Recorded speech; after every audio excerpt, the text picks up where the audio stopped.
they took almost more than twice as many free throws as us. So we'll have to look at that from a coaching standpoint and a playing standpoint, but really hard to win in the SEC when the opponent shoots more than twice as many free throws as you.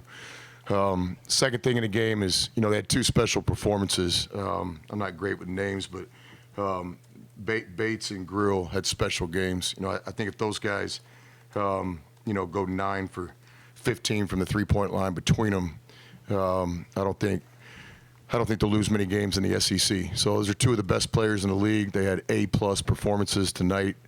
It's just a little bit too much for us to overcome. So the free throw differential, two special performances by Missouri on the offensive end. Really kind of the difference in the game from our point of view. Open the floor for questions. Coach, Mizzou has been very proficient in driving and kicking out for threes, especially off of offensive rebounds. Was that something you guys looked into on the defensive side of the game, and how do you think you guys handled that today? Yeah, I agree. We're aware of that. Missouri does a great job putting pressure on the defense. Tonight, the free throw line was their best friend.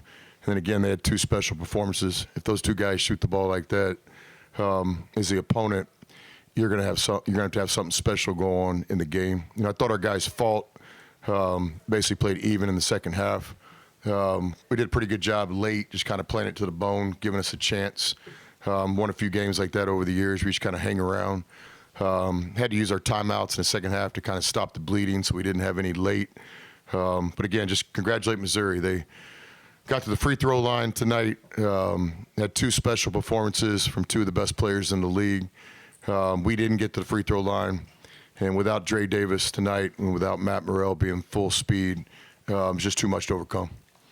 Coach, I think it was Mark Byington said when they played here, Missouri made some shots that were just kind of unguardable. When Grill gets going like he was, is there something you can do differently defensively, or is that just a guy getting hot?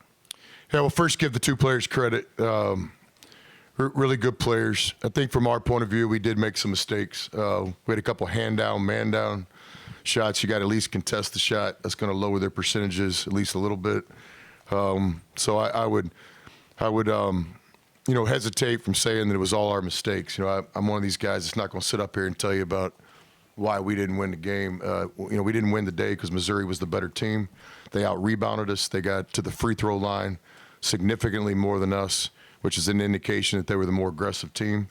And then again, two special performances by two of the best players in the league. If those two guys have those games on the same night together, Dennis will have some great evenings after games around here.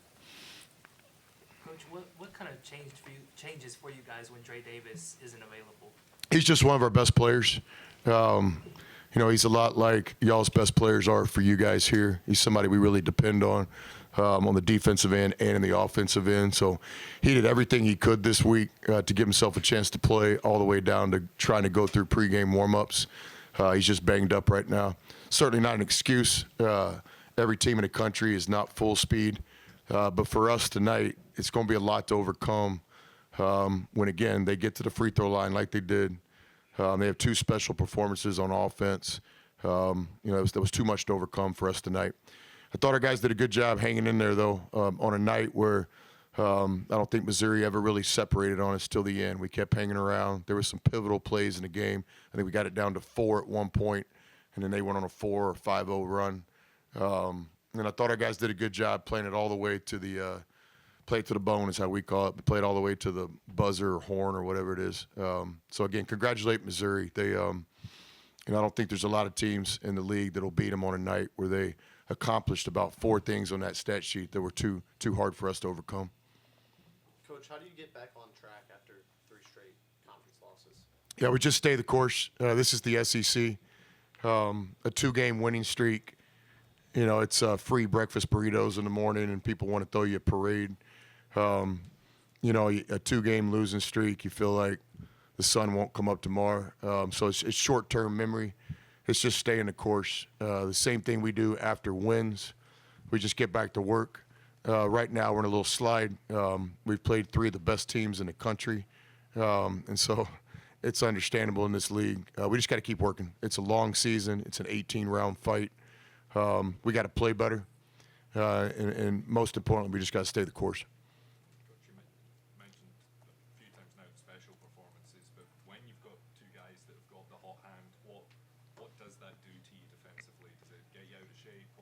What happens to your team while two guys are going like they did? That puts a lot of pressure on us defensively because the other three guys on the floor are good players. So it's not one of these deals where we can, just talk about those two guys. And so, look, Missouri has real SEC talent. They've got depth. It appears to me they've got a good chemistry. I know they've got a great coach. Guys got a good home court advantage here. And so, when two of your best players, go 10 points over their scoring average or more, and the three-point shot is like, shooting on a Nerf goal when I was a kid on the back of my bedroom door, it's going to be hard. So what do you got to do in these nights? We've got to overcome it with something. We need to have a special performance. We need to get to the free throw line. We need to out-rebound our opponent. We need to turn our opponent over 20, 22 times. I mean, something's got to happen in the game to overcome how well Missouri played tonight. Take one more question. Coach, on the rebounding front, just what makes this Missouri team effective on the boards? I think you've got some guards that are strong, physical, offensive rebounders. I think it's set up nice with strategy. I think guys kind of know what shot's going up, a little bit of advantage for the offensive rebounder. I think they kind of do it by committee. If I'm not mistaken, they don't have a player averaging 12 rebounds a game, but they've got a lot of guys right around that over 4 rebounds. So they put a lot of pressure on you. They can play different ways. You're basically playing a power forward at the 5 spot. He's a special player. And then you've got 2 7-footers that can come in the game. And so it's a good team. We'll see how it plays out. I was interviewed a few times this week. I think this is one of the best teams in the country. It's not coaching speak. It's what I believe. We all know about this team last year and all the adversity they had, and they just kept fighting and scrapping. So the DNA's here. Now he's healthy. He's got depth. He's got some good players. There's a reason they beat Kansas at home, and there's a reason they're off to a great start in the SEC. So, again, congratulations to Coach Gates and Missouri. They played really well tonight. I thought our guys scrapped and fought. It was a 2-possession game late for a lot of the second half. We needed that burst, and we never got it. Thanks, y'all. Thanks.